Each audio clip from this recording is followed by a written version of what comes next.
Buenos días. Mi nombre es Gerardo Tuxman, yo soy médico anestesiólogo del Hospital Privado de la Comunidad de Mar del Plata, Argentina. Quiero agradecerle al doctor Miguel Silva y a toda la Sociedad de Anestesiología de Venezuela por la invitación. Se me ha convocado para hablar sobre conceptos básicos relacionados a la capnografía volumétrica.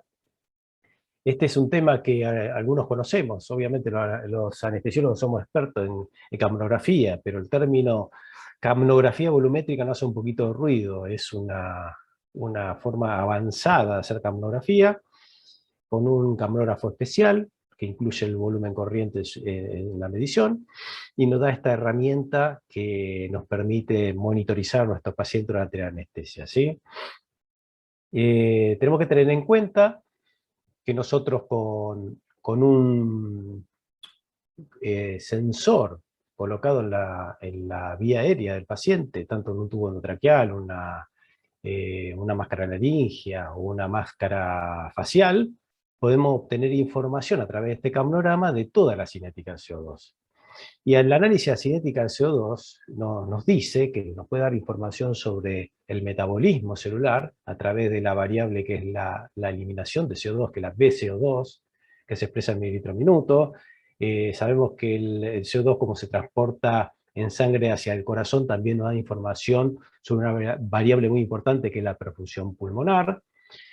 También vamos a poder analizar el intercambio gaseoso a través de la difusión del CO2 en la membrana alveolar capilar, y por último también nos va a dar información sobre la ventilación, específicamente a través de dos variables, que es la ventilación alveolar y el concepto del espacio muerto, ¿sí? Entonces toda esta información la hacemos a través de un sensor, en forma no invasiva, respiración a respiración, y relativamente con una técnica que se puede decir conocida y barata.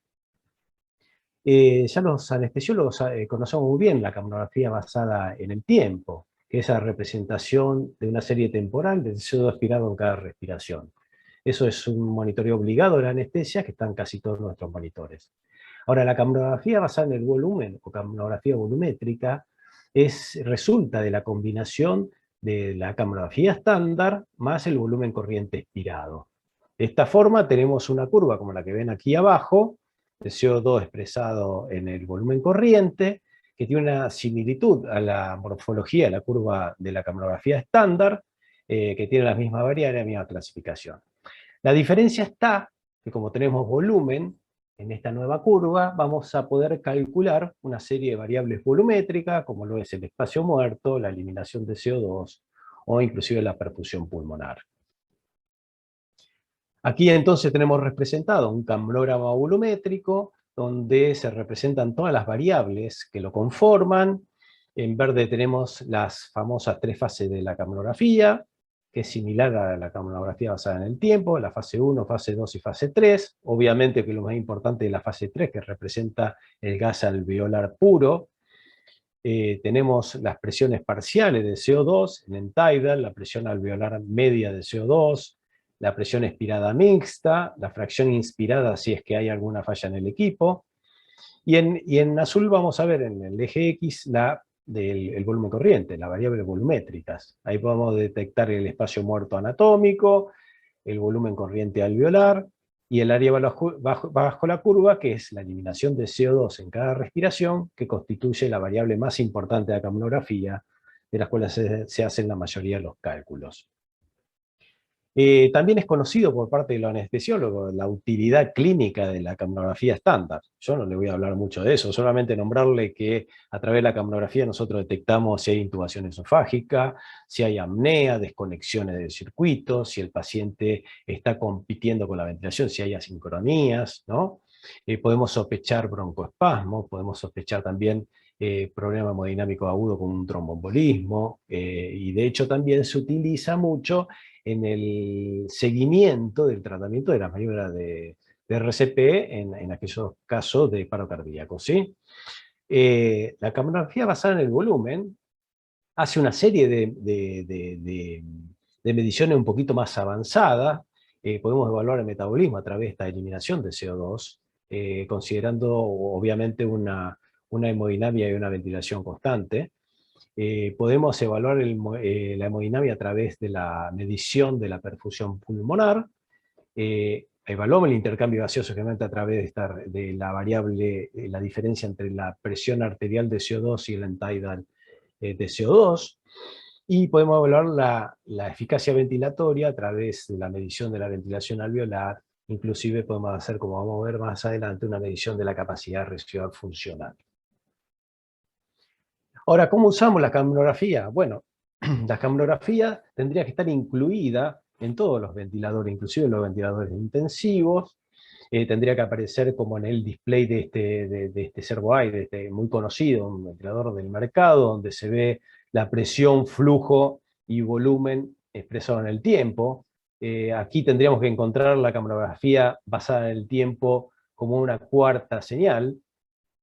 Y del mismo modo que con estas variables de la mecánica podemos obtener cálculos avanzados como la compliance, la resistencia, la curva volumen-presión o loop flujo-volumen, la capnografía volumétrica aquí adicionaría la posibilidad de hacer unos cálculos avanzados de la capnografía, como lo son la perfusión pulmonar, la capacidad residual funcional o el espacio muerto, ¿sí? Todas estas mediciones hoy en día se está estudiando, se están analizando, y la idea de esta charla es mostrarle un poco ese tipo de información a través de ejemplos. Mi idea con esta charla básica es que ustedes visualicen todas las cosas que podemos llegar a hacer con una capnografía volumétrica. Es decir, lo único que necesitamos es un sensor de CO2 y un sensor de flujo, que ya en sí mismo lo tenemos en nuestras mesas de anestesia. Falta integrarlo y hacer un análisis un poquito más inteligente.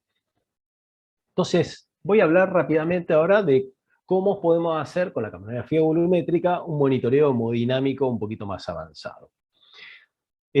Ustedes sabrán o han conocido en una época que, unos años atrás, el monitor NICO, que hacía un análisis de la perfusión pulmonar. Nosotros con la capnografía en sí podemos hacer un análisis de la perfusión pulmonar, que puede ser o cualitativo o cuantitativo con este tipo de monitores. El análisis cualitativo lo hacemos habitualmente con la capnografía basada en el tiempo. Yo acá le voy a mostrar un ejemplo de un animal, en uno de nuestros modelos hemodinámicos, donde el animal se lo preparaba, se lo instrumentaba, se le poníamos la capnografía, acá van a ver la expresión de la capnografía basada en el tiempo. Estas líneas azules representan cada uno de los capnogramas, que están uno pegado al lado de otro a través de una escala temporal de unos 20 minutos, por eso parece tipo tendencia, pero bueno, ahí se ven cada una de las respiraciones.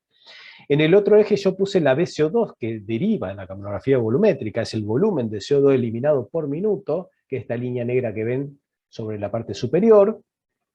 Y lo que hacíamos en el modelo es un registro basal, con el número 1 que van a ver ahí claramente, donde veíamos una capnografía normal, en un animal que estaba hemodinámicamente compensado.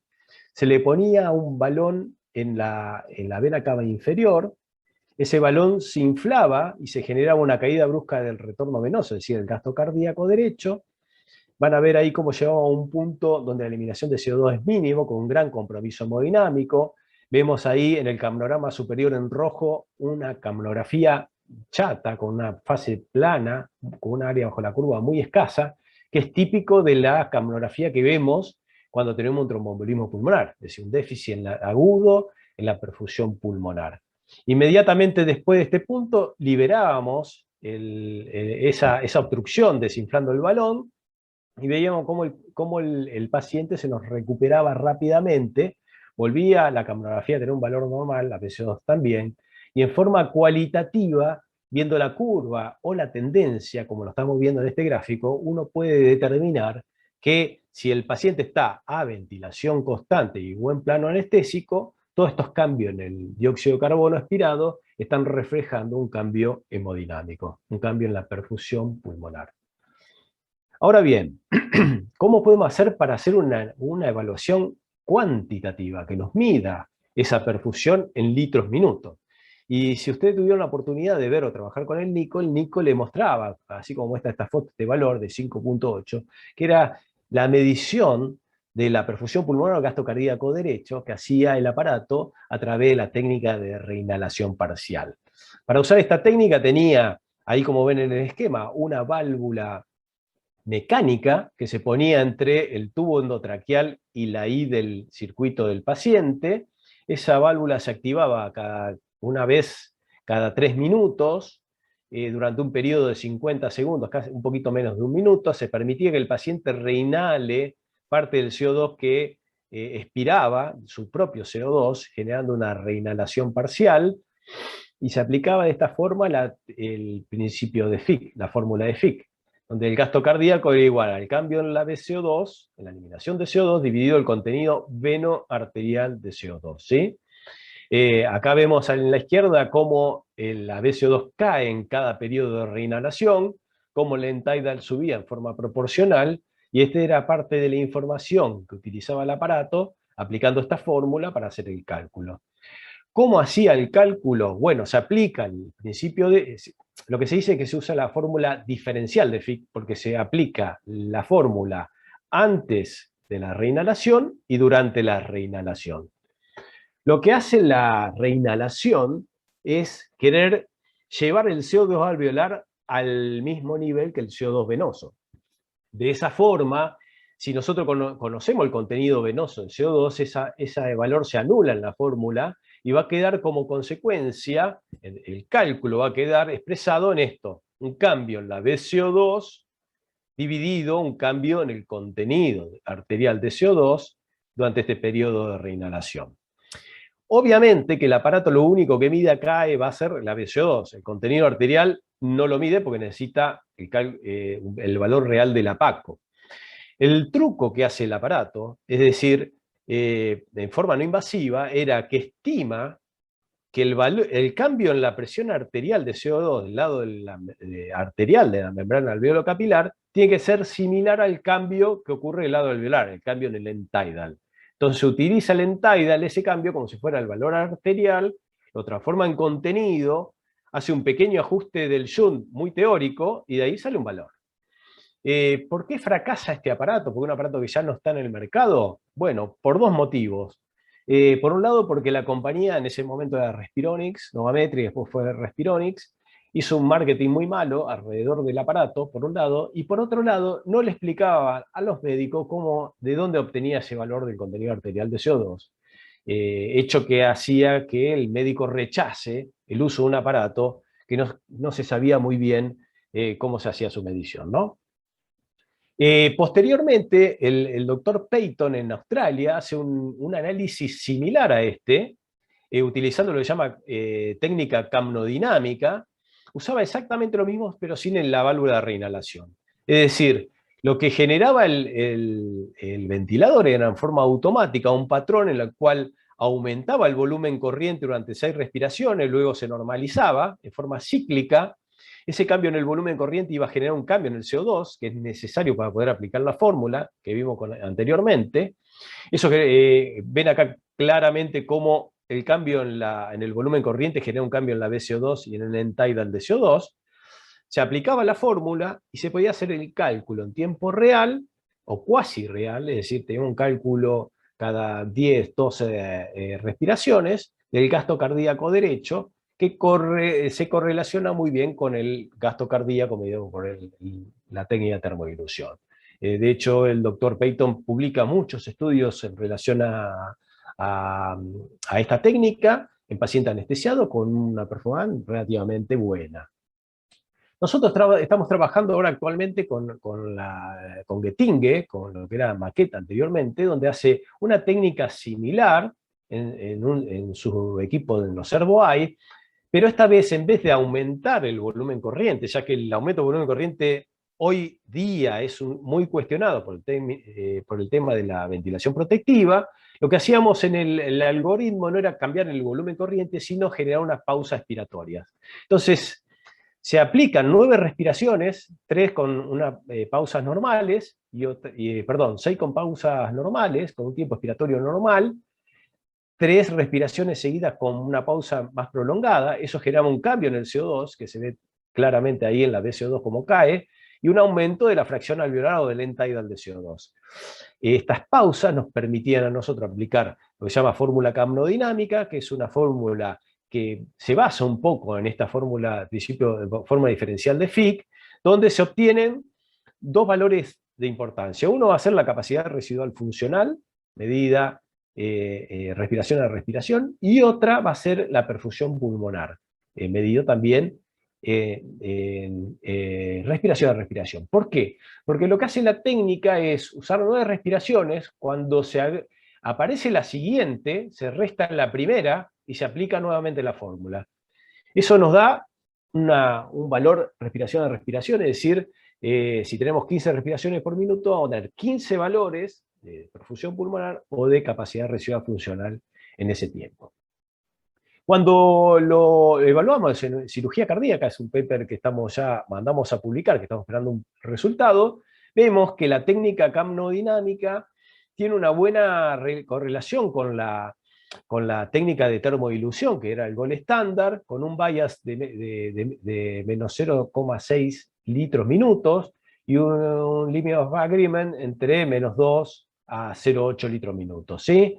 Cuando hacíamos el análisis del trending, con este plot de 4 polos, se dice, observamos que tenía una concordancia en la técnica del 81% con una margen de error del 34%. Estos resultados que ven ahí en el plot de Blan-Allman, o en la técnica esta técnica gráfica de la concordancia, está dentro de lo habitual para la mayor parte de las técnicas de medición de gasto cardíaco en forma no invasiva, ¿sí? Entonces eso nos da la pauta que es posible medir esta variable en tiempo real en el quirófano. Algo que tiene muy importante esta técnica es que la resolución temporal es muy buena, porque nos da un valor por respiración. Ustedes calculen que el Swan-Ganz, que mide gasto cardíaco en forma continua, promedia un valor cada 3 minutos.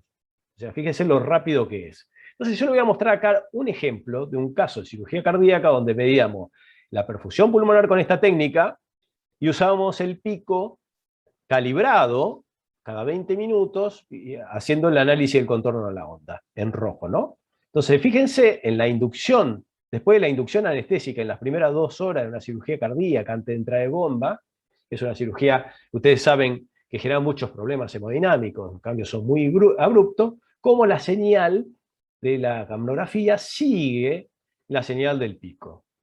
De hecho, cuando entramos unos 3 minutitos antes de entrar de bomba, cómo sigue y se van deprimiendo hasta la entrada de bomba, y cómo en la salida de bomba empieza a aumentar en forma progresiva en los primeros minutos, ¿no? En el weaning. Entonces eso da la pauta que es una técnica de responder rápido, con una tendencia buena, que es lo que buscamos generalmente en nuestros aparatos que miden gasto cardíaco.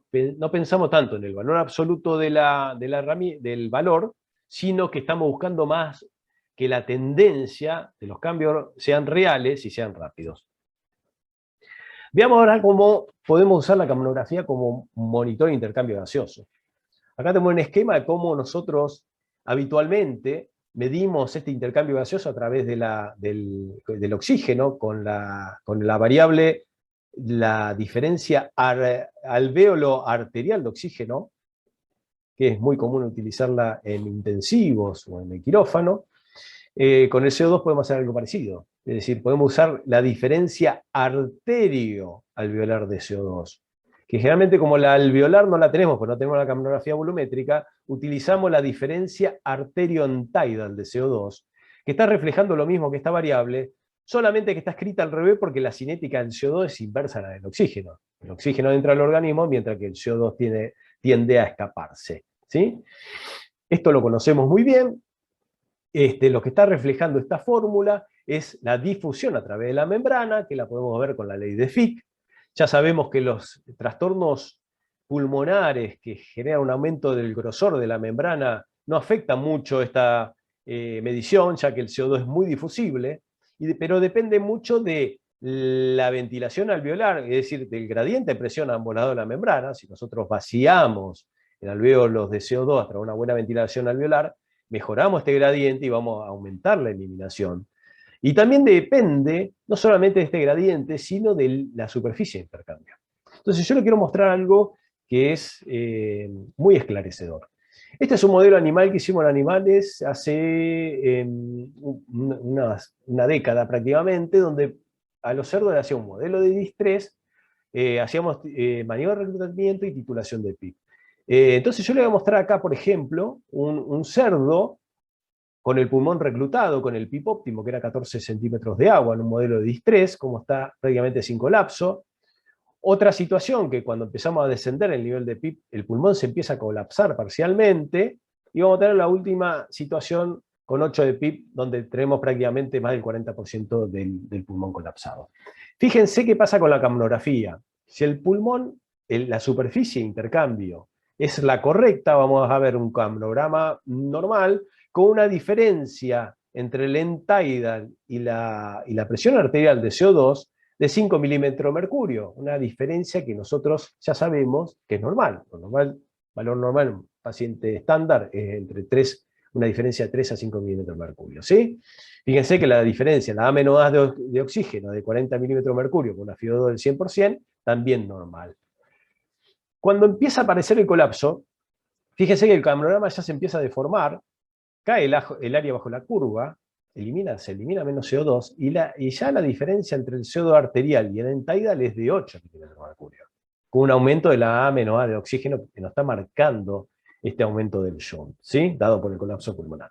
Ahora, cuando tenemos el 40% del pulmón colapsado o más, el panorama se sigue deformando, se elimina muy poco CO2 y la diferencia entre la CO2 arterial y el end-tidal se triplica. En este caso fue de 14 milímetros de mercurio. Esto quiere decir que esta variable, la presión arterial de CO2 menos el end-tidal de CO2, es una variable que nos está reflejando claramente la superficie de intercambio. En este modelo lo que hacíamos nosotros, o en este estudio, lo que hicimos nosotros es hacer una maniobra de reclutamiento, una titulación de PIP, y ver si esa variable nos servía para detectar el PIP óptimo, o el punto de colapso. Y van a ver acá, por ejemplo, en los cerdos que teníamos muy colapsados sin PIP, al inicio del protocolo, la diferencia entre el CO2 arterial y el end-tidal de CO2 era de más de 25 milímetros de mercurio. Cuando lo reclutábamos al animal y lo manteníamos totalmente abierto ese pulmón, mientras que se mantenía abierto en los distintos niveles descendentes de PIP, la diferencia era la misma, una diferencia menor al 5 milímetros de mercurio. Cuando empezaba a aparecer el colapso, esa diferencia se aumentaba en forma progresiva. Más colapso, menos PIP, más colapso, más colapso. Fíjense cómo empezaba esa diferencia a aumentar de tamaño. Lo que encontramos con esta técnica en este estudio es que la variable PACO menos end-tidal del CO2 es muy sensible y específica para determinar el punto de colapso pulmonar, es decir, para determinar o monitorizar el PIP óptimo en un distrés. Dejando de lado ahora el intercambio gaseoso, vamos a hablar unas palabras sobre la ventilación, cómo la capnografía nos sirve para monitorizar la ventilación de nuestro paciente, y eso lo hacemos a través del concepto del espacio muerto y la ventilación alveolar. Entonces, para poder entenderlo claramente, nosotros cuando seteamos la ventilación mecánica a nuestro paciente, lo que estamos seteando es un volumen minuto expiratorio, ¿sí? Ese volumen minuto expiratorio es igual al volumen corriente por la frecuencia respiratoria, ¿sí? Lo que no se hace nunca es evaluar de ese seteo, de ese volumen minuto, qué parte es la parte eficaz del intercambio gaseoso, de qué parte es la ventilación alveolar y qué parte la constituye la porción ineficaz de la ventilación, que es el espacio muerto, ¿sí? La suma de los dos nos va a dar el volumen minuto. Es decir, si nosotros aumentamos la ventilación alveolar, vamos a eliminar más CO2, vamos a controlar muy bien vamos a evitar la hipercapnia y vamos a tener una buena oxigenación, ¿sí?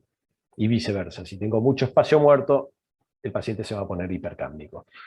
Entonces, esto es claro, le voy a dar un ejemplo. Ustedes pueden tener un paciente sano, como una anestesia, que tiene una relación BDBT del 30%, eso quiere decir, o de 0,3, que es lo mismo, eso quiere decir que el espacio muerto representa el 30% del volumen minuto. Si nosotros tenemos un volumen minuto de 8 litros minuto, y tenemos un espacio muerto cercano al 30, vamos a tener tal vez un espacio muerto de 3 litros minuto. mientras que la ventilación alveolar va a ser de 5 litros minuto, y eso hace que el paciente elimine muy bien CO2. Ahora, si al mismo volumen minuto respiratorio yo se lo aplico a un paciente que está séptico, que está politraumatizado, que está con colapso pulmonar y tiene mucha atelectasia, ese paciente tal vez, seguramente va a tener un espacio muerto muy elevado, digamos que tiene más del 60% de espacio muerto, es decir, una reacción BDBT de más de 0.63, y ahora la cosa se da vuelta. El espacio muerto es de 5 litros, y en la ventilación alveolar solamente de 3 litros. Y eso explica por qué algunos de nuestros pacientes, a pesar de tener un buen volumen minuto, se ponen hipercárnicos. La única forma de medirlo es con la capnografía volumétrica haciendo este tipo de análisis, ¿sí? ¿Cómo se mide el espacio muerto? Bueno, ahí tenemos representado en el modelo de Riley de 3 alveolos, que el espacio muerto representa esta parte, este alveolo C, y la parte de la vía aérea de conducción que no tiene CO2, ¿sí?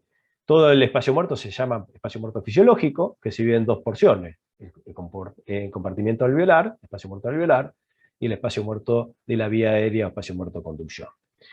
Esto se mide con la capnografía volumétrica. En forma no invasiva, buscando el punto medio de la fase 2, vamos a dividir todo el volumen corriente en el volumen del espacio muerto anatómico de la vía aérea y el volumen corriente alveolar.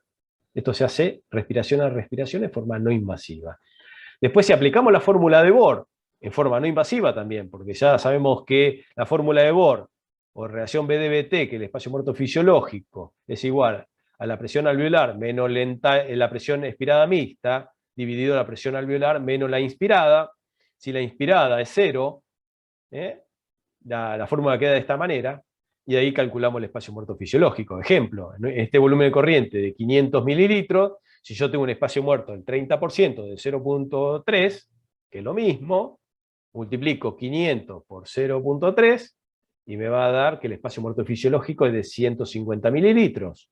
Si yo en el espacio muerto anatómico es de 100 mililitros, medida con la técnica de Fowler, resto 150 a los 100 mililitros y me va a quedar los 50 mililitros que me faltan, que constituye el espacio muerto alveolar. Así de sencillo se hace, y se puede hacer en tiempo real entre una respiración y otra.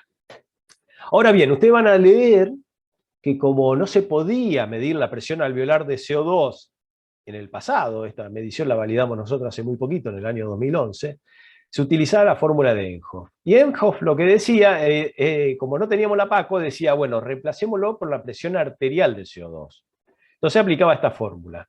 El problema de esta fórmula es el siguiente, que no solamente va a medir el espacio muerto del pulmón, sino que va a incluir todas aquellas unidades que tienen un efecto shunt, que tienen un trastorno de Q bajo, o shunt propiamente dicho, porque estaban usando la presión arterial de CO2, que está muy por arriba del valor real de la presión alveolar. De esa manera, la fórmula de Bohr-Enkhoff podemos decir que no mide espacio muerto, sino que es un índice de intercambio gaseoso que incluye todo el trastorno de Q. Eso para diferenciarlo de la fórmula de Bohr, que mide sí el espacio muerto. Y esto es muy importante porque clínicamente sirven para distintas cosas. Si uno quiere medir el espacio muerto, está obligado a usar la fórmula de Bohr. Ahora, quiere usar un índice de intercambio gaseoso global, se puede usar esta fórmula de Enkhoff, ¿sí? Nosotros hemos publicado varios papers explicando este problema, que es un problema semántico, que no es lo mismo, que hay que separarlo y que tiene distintas implicancias clínicas en la cabecera del enfermo. Ahora, ¿cómo se usa el espacio muerto? Bueno, lo importante de todo esto se puede usar en cualquier paciente ventilado, paciente con pulmones sanos, pulmones enfermos, no solamente en el distrés. Tengan en cuenta que cada tipo de paciente va a tener un valor que podemos considerar normal. Por ejemplo, nosotros ya hemos publicado esto también, en voluntario sano, la relación BT representa, o el espacio muerto fisiológico, representa el 20% del volumen corriente. Ahora, si el paciente está anestesiado sano, con un volumen corriente de 6 mililitros y 6 de PIB, ese espacio muerto aumenta el 30%. Y si está un poquito más enfermo, más crítico, porque es diabético, obeso, anciano, y necesita más PIB, y tal vez aumenta el 40%. Y en un distrés vamos a tener valores más del 55%. Obviamente que el componente de la vía aérea y el alveolar aumenta en forma progresiva, a medida que el pulmón está más enfermo. ¿Sí? Lo interesante del espacio muerto de Bohr, porque ve solamente lo que pasa al lado alveolar, no mete en el medio la perfusión pulmonar, es que uno puede utilizar el componente alveolar para ver si hay sobredistensión pulmonar. Entonces yo le voy a mostrar acá una tablita donde nosotros hacemos algo parecido al estudio de Suter que publicó en New England en el año 75, un estudio famoso donde él evaluaba toda la fisiología respiratoria poniéndole a paciente con insuficiencia o con distrés, digámoslo así, con distrés, una PIP óptima, o le ponía al mismo paciente, le subía la PIP por 6 centímetros abajo por arriba de la PIP óptima y 6 centímetros abajo por debajo, ¿sí? Entonces el que veía, por ejemplo, que el shunt obviamente descendía a medida que le ponía PIP. Mayor PIP, menor shunt. Eso es algo conocido que sabemos que es así. Ahora, el espacio muerto alveolar, el menor espacio muerto alveolar estaba con el mejor PIP. Si le subía el nivel de PIP, obviamente sobredistendía el pulmón y aumentaba el espacio muerto alveolar. Ahora, si le bajaba el nivel de PIP, también aumentaba el espacio muerto alveolar. Esto sucede porque el pulmón se colapsa, el volumen corriente se mete en una partecita del pulmón que está ventilada, que lo que se llama baby lung, una parte muy pequeña del pulmón, y ese 6-8 mililitros kilo que utilizaba el autor, en ese pulmoncito generaba sobredistensión. Eso nosotros lo pudimos reproducir en un modelo animal, exactamente lo mismo. Poníamos el mejor PIP, PIP por arriba, PIP por abajo, el shunt, veíamos que había un descenso del shunt en forma proporcional a la PIP, un efecto positivo, y el espacio muerto alveolar, veíamos el menor espacio muerto alveolar a la PIP óptima, y cada vez que subíamos la PIP, se sobredistendía, aumentaba el espacio muerto alveolar, y si lo bajábamos nos pasaba exactamente lo mismo, sobredistendíamos el baby lung. Y obviamente que la eliminación de CO2 estaba relacionado con ese espacio muerto. Y para terminar, te voy a hablar de unas cositas sobre la capacidad de residual funcional, cómo se puede medir la capacidad de residual funcional. De hecho, estos datos que le estoy mostrando acá es un paciente real, un obeso mórbido, donde jugué un poquito con los cambios en los niveles de PIP, ¿no? Ven ahí cambio en la plató en forma proporcional. Como abajo, en rojo, van a ver cómo cambia la capacidad de residual funcional en forma proporcional a esos cambios de PIP. Y uno puede utilizar esta variable que aparece respiración a respiración para setear en forma óptima el nivel de PIP o lo que quieran cambiar de la ventilación, ¿no? Usarlo como una variable más. Entonces lo que hicimos nosotros en uno de los estudios que hicimos en obeso mórbido es titular la PIP con eso. Hacer maniobra de reclutamiento, titulación de PIP y ver qué pasa. De hecho, ahí van a ver el protocolo en la parte superior. Tienen la PIP y la plató, cómo se dibuja toda la maniobra de reclutamiento, titulación de PIP, nuevo ascenso, maniobra, conociendo el punto de colapso, y se ponía un nivel de PIP por arriba de ese punto de colapso. Y abajo van a tener en gris la compliance, que es un poco el gol estándar para detectar ese punto de colapso, y la capacidad de residual funcional en negro. Fíjense que este paciente, que es un ejemplo de un paciente de los 20 que hicimos, vean que tenía una capacidad de residual funcional de base menor a 1 litro, típico del obeso mórbido, que tiene una capacidad de residual funcional, un descenso más del 50%. Cuando hacíamos maniobra de reclutamiento, la recuperábamos, se mantenía alta mientras que la compliance estaba bien. Cuando la compliance empezaba a bajar porque el pulmón se colapsaba, empezábamos a perder volumen, y después lo reclutábamos a vuelta y lo poníamos a un nivel de PIP, que en este caso en estos pacientes era de alrededor de 15, manteniendo la capacidad residual funcional dentro de valores normales. Hicimos ahora un estudio que lo mandamos a publicar hace poquito, todavía no está publicado, que son pacientes en los cuales, son pacientes acá sometidos a anestesia general, cirugía laparoscópica, 20 pacientes en posición Trendelenburg y otros 20 pacientes en posición de Fowler. Lo que hacíamos después de la intubación, hacíamos un test del aire para determinar a ver si el paciente tenía colapso pulmonar. Si el T era negativo, es decir, si no tenía colapso, consideramos eso como el valor de referencia. Si tenía colapso, lo reclutábamos y tomábamos ese valor como referencia. A partir de ahí se le hacía el neumoperitoneo, que es toda la parte en gris, que está marcando acá el protocolo.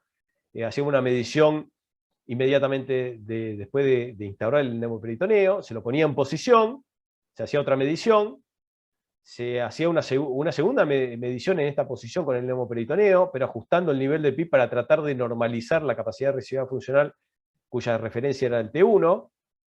Le sacamos el neumo, le dejamos el PIB alto, veíamos cómo en este punto la capacidad de residual funcional aumentaba, y le ajustamos nuevamente la PIB. Entonces van a ver ahora, ya para terminar, qué pasaba, tanto en Fowler como en Trendelenburg. Cuando le poníamos el neumoperitoneo y lo poníamos en posición, la capacidad residual funcional disminuía en las dos posiciones. Inmediatamente después subíamos el nivel de PIB para tratar de normalizar la capacidad residual funcional, que este punto acá, fíjense cómo el promedio nos está marcando que la capacidad residual funcional era bastante similar al basal. Lo mismo pasaba en la posición de Trendelenburg. Luego le sacamos el neumoperitoneo en T5, manteníamos el nivel alto de PIB, fíjense cómo la capacidad residual funcional se lo iba por arriba del valor basal, normal, en las dos posiciones. Entonces decíamos un ajuste posterior del nivel de PIB hasta lograr el valor similar al basal. Este protocolo en realidad es un protocolo para determinar que clínicamente se puede utilizar, que los cambios en las posiciones, el neumoperitoneo, en el manoseo del cirujano, va a afectar la capacidad residual funcional, y si nosotros la podemos estar viendo y monitorizando, uno puede ir ajustando la ventilación, específicamente el nivel de PIB, en base a esos cambios. Entonces, para terminar, los puntos clave de esta charla: decir que la capnografía volumétrica es una tecnología barata, robusta y sencilla, ¿no? Que están en nuestras mesas, que lamentablemente todavía la gente o las empresas que hacen las máquinas de anestesia, los monitoreos, los monitores para la anestesia, no han sabido o pensado en incorporar esta herramienta dentro de las mediciones, ya que los sensores en realidad están presentes, ¿sí? Por otro lado, se puede diseñar fácilmente, no hay grandes cosas, solamente hay que coordinar la señal de flujo y del CO2, que es algo que un ingeniero lo puede hacer fácilmente, que vamos a tener información de muchas funciones corporales importantes: el metabolismo, la hemodinamia, el intercambio gaseoso y la ventilación, que nos va a ayudar a adaptar la ventilación a un patrón protectivo, de forma personalizada al paciente que estamos anestesiando, y que ese monitoreo es no invasivo, en tiempo real y respiración a respiración. Bueno, les quiero agradecer a todos por la invitación nuevamente y por la atención.